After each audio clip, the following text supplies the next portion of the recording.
One of the big things missing in our teachings today is actually what happens in the afterlife. What can people expect once they get there? And I'd like to talk a little bit about that today.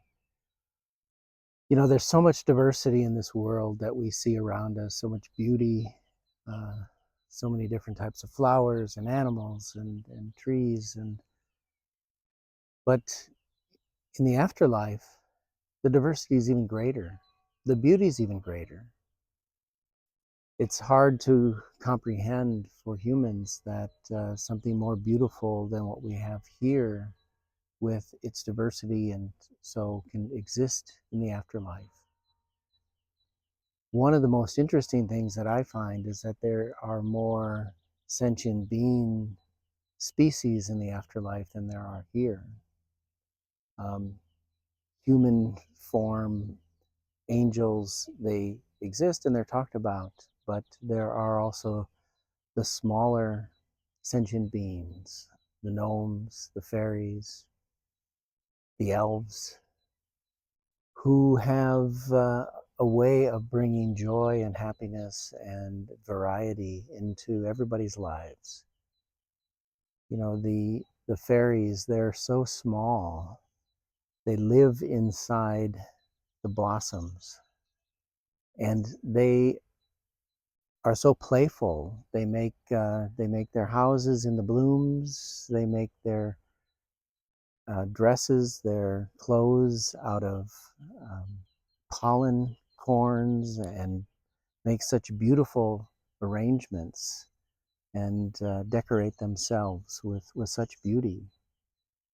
They're so interesting to see, and fortunately, some people here as humans can comprehend what they look like, and you'll see drawings of these throughout all different cultures of what fairies look like, how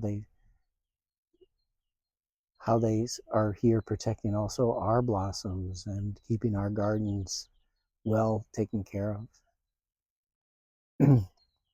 Elves too are also very small, not as small as the fairies are, but they do uh, spend their times in the wilderness. Um, they enjoy their own company, and they bring joy to many people in the world as they do their work here. Um, Different cultures, they're called different things. Some place they're called leprechauns, but they're also elves.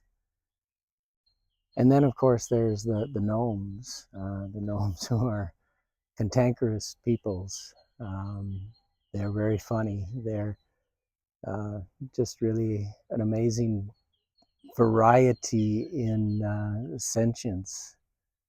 They don't take anything seriously, um, and that's why they're so much fun, because they do have the opportunity to make fun of the angels, the serious angels who are, trying to keep law and order. But the gnomes, they can make fun of them, and it makes life in the afterlife so much more interesting than life here. So I hope we can try and open up your mind about what the afterlife is like, and it's nothing to be afraid of.